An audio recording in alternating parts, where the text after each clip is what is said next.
It was a significant day for Aston Villa Football Club, set against a very bittersweet backdrop, as our European navigator guided the ship once again through very tricky waters, a comprehensive display that a former legend of ours would have been very proud of. Brought to you by 24/7 Services, let's review Young Boys 0, Aston Villa 3.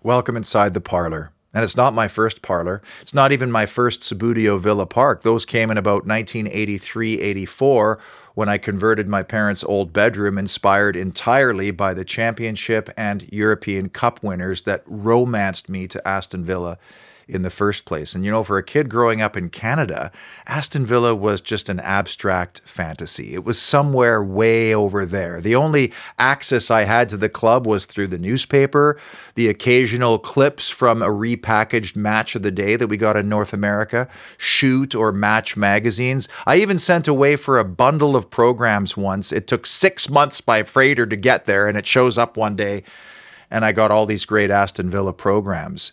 In my grade 7 year, not only did Aston Villa win the European Cup, but the local hockey team went all the way to their first ever Stanley Cup finals. Those memories are indelibly etched. From there, it only took 41 years for me to make my first trip over to England, made entirely possible by you for watching this show and for possibly contributing to my YouTube Super Thanks initiative, and to Tony Gibson and Chris Woods for the generosity of inviting me into their Trinity hospitality suite, which ended up being life-changing for me. But the most surreal thing of all during that entire trip was being in that suite and suddenly having a large group of the 82 legends just showing up to say hello. Alan Evans, Nigel Spink, Tony Morley, and Gary Shaw.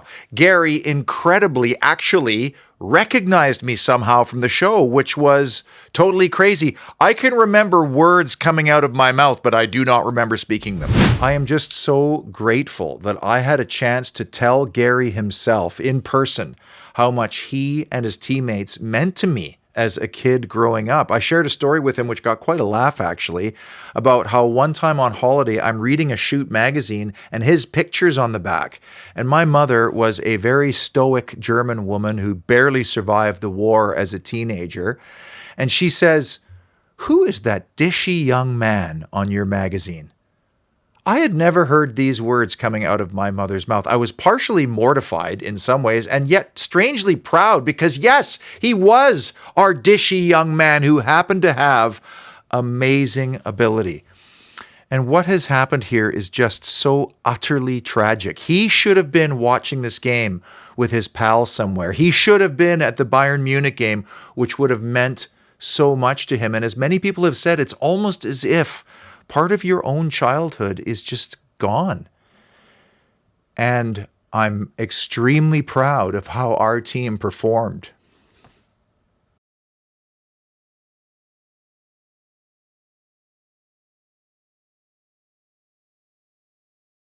Guys, this week we lost an absolute hero to our football club.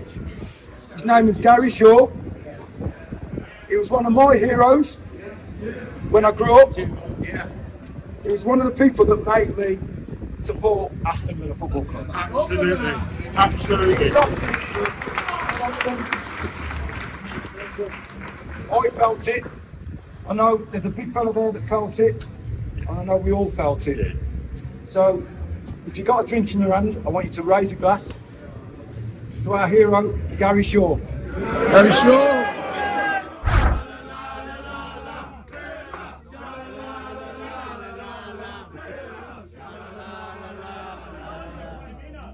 This is the Holy Trinity Show, where I try and distill the game into 3 key issues or moments as Villa professionally dispatched the Swiss Super League side by 3-0. And among the very lucky and noisy Villa fans in Bern was Paul White, one of Samir's soldiers, rolling footage. I have to tell you, everything about Switzerland that I've seen, read, or watched seems utterly magical to me. Maybe I'm romanticizing a little bit.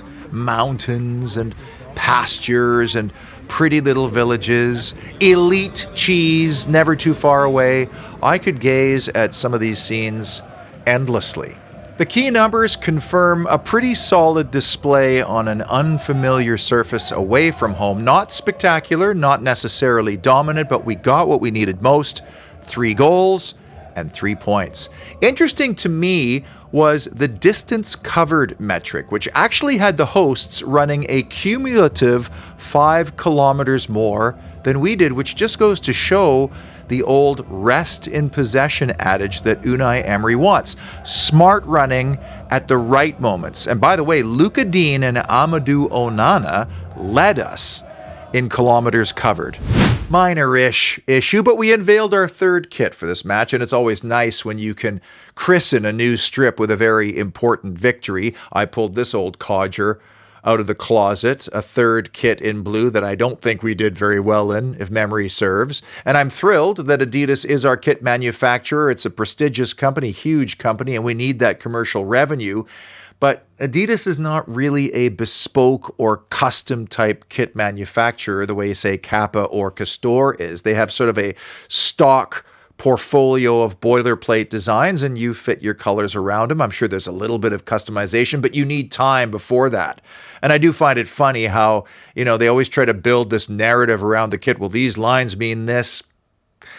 You need to build the kit around the club's narrative, not the other way around. And because we had extra regulatory scrutiny on this Adidas deal, because Nassif Sawiris had interests in both Adidas and Aston Villa, he was at this game in the house, by the way, we were behind on our kit designs for this year. And that's the fact because we had to play in stock kit for our preseason. So my prediction is next year, we're going to have a little more time, and we're going to unveil some absolute crackers. Minor issue, the surface. Obviously, it's different. Villa came a day early to train on it, to get a feel for it.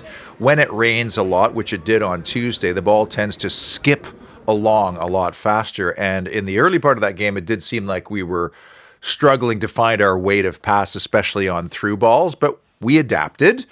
And the one thing you can say about these modern field turf pitches is that they are consistent.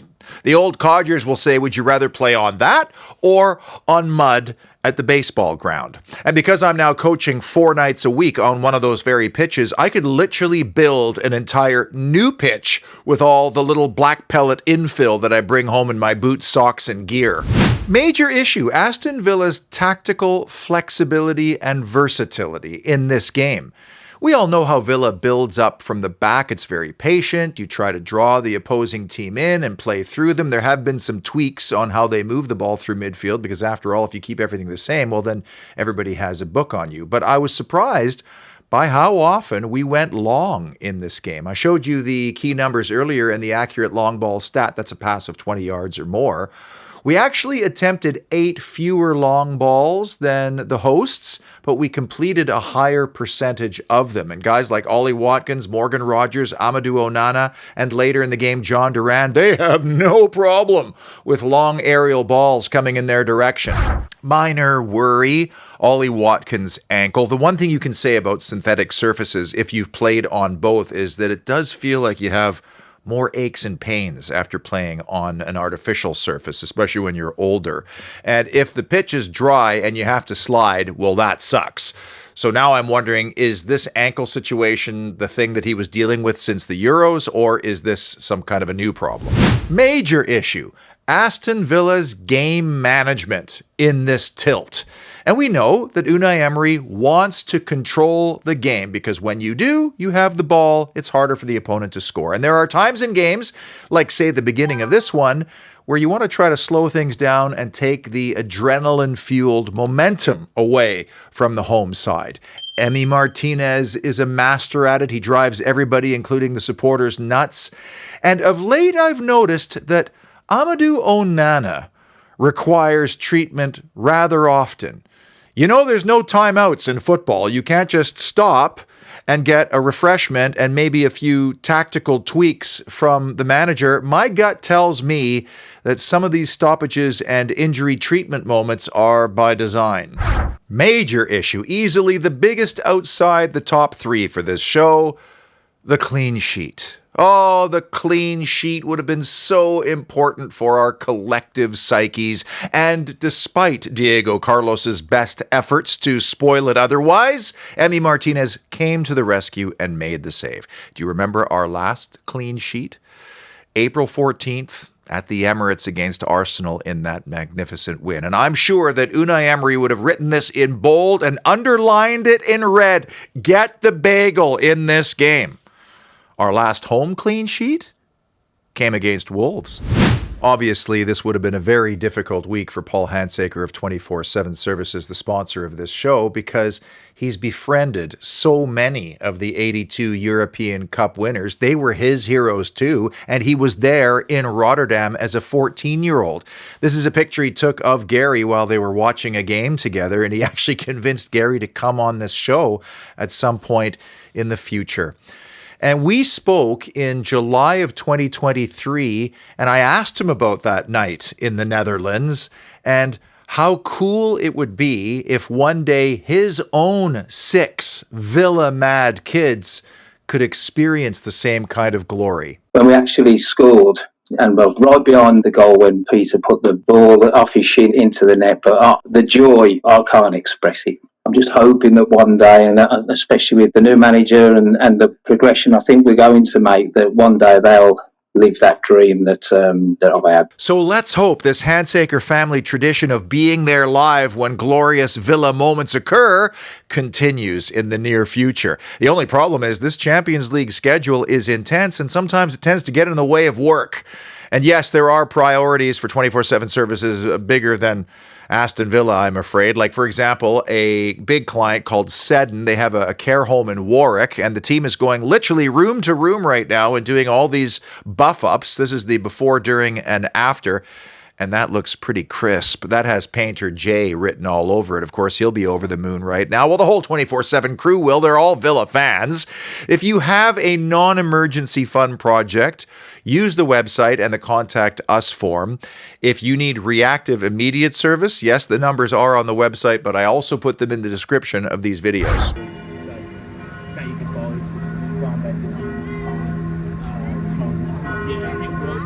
Big issue number 3.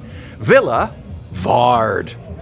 You know, initially when I saw the Ollie Watkins goal, I did think to myself, that did kind of skip up weird. I wonder if it struck his arm and whether that'll be checked. But I've watched that replay numerous times from both the angles that were provided, and I still don't definitively see where his arm touched the ball. And I thought it was odd that VAR made that decision themselves and didn't send the referee to the monitor to have a look. And what a shame, because it was a great strike. It would have also dusted the game. I mean, honestly, 3-0 at that point, it's over. And also it would have carried on Ollie Watkins' momentum from the past weekend.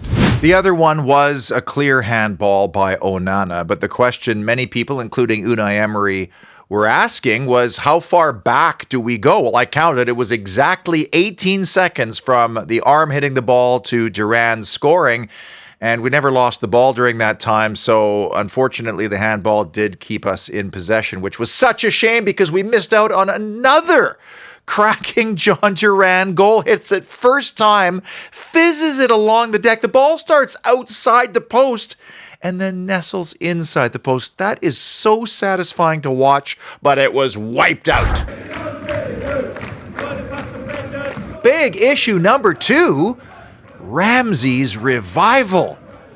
I did say after last game that Morgan Rogers and Jacob Ramsey were due, and I would categorize Rogers' performance as being very solid.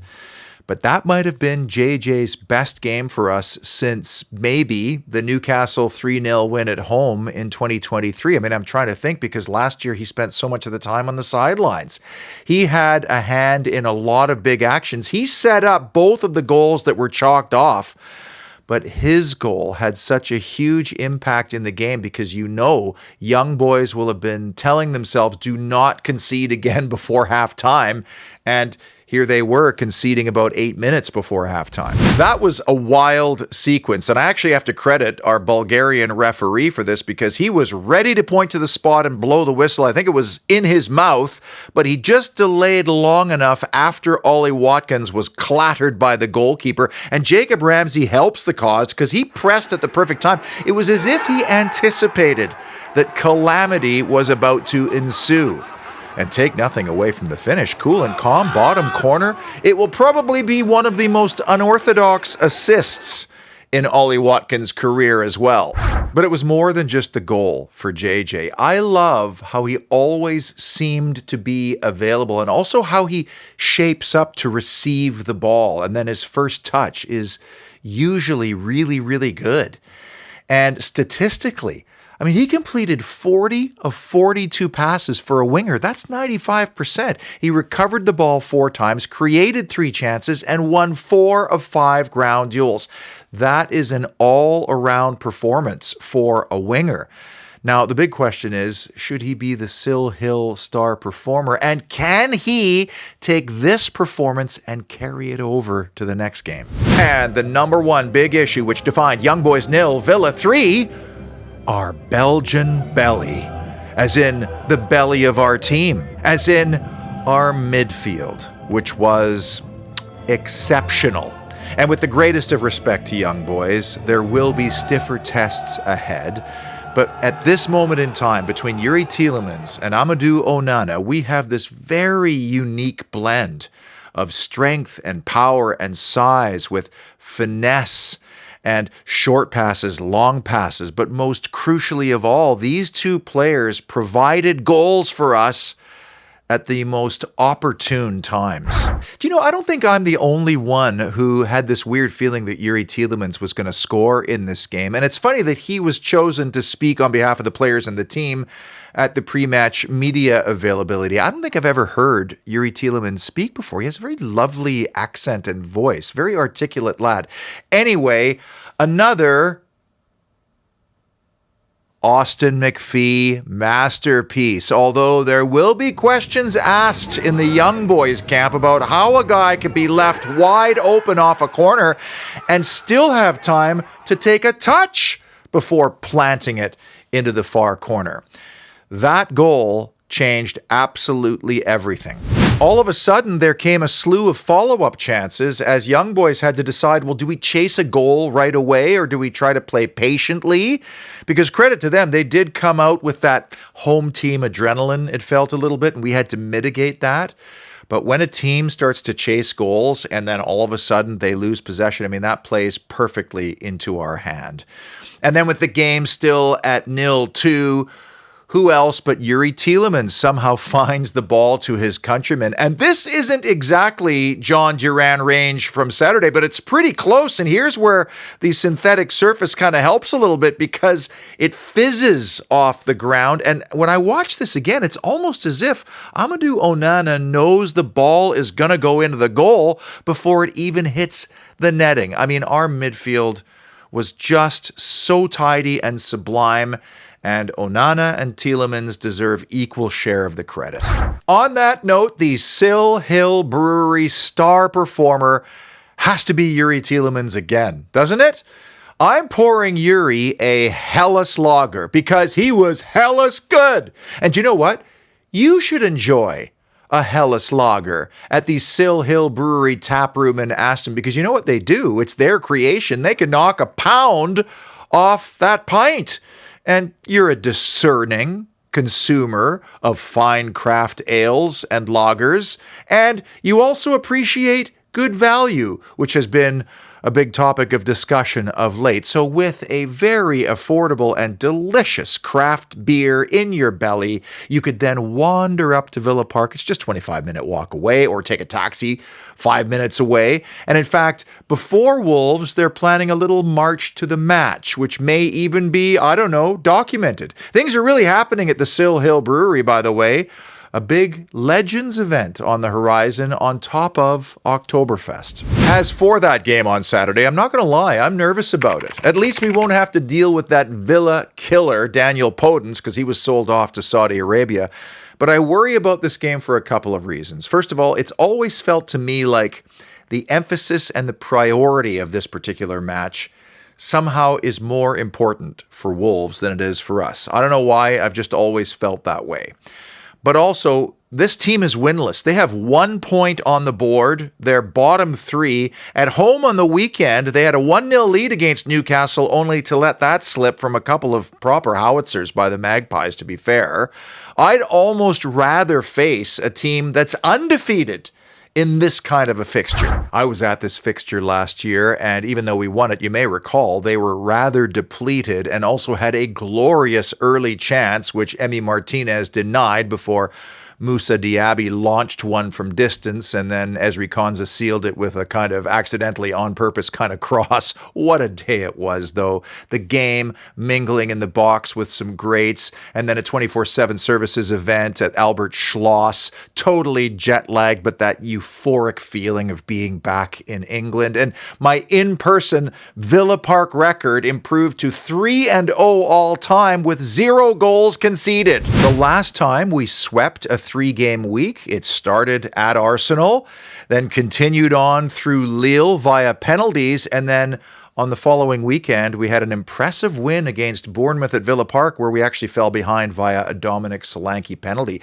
You could make the argument that it was the single greatest week, given the injuries, in Unai Emery's young tenure. And if we do manage to win on Saturday, hard to compare this week to that one, simply based on the quality of the opponents and also the achievement in the Europa Conference League.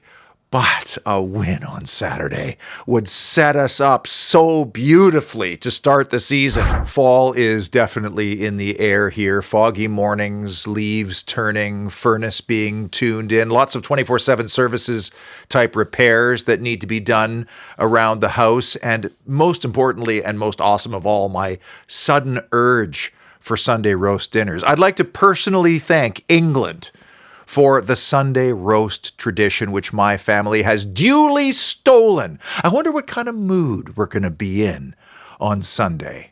Until Wolves, be well, and as always, up the mighty Villa.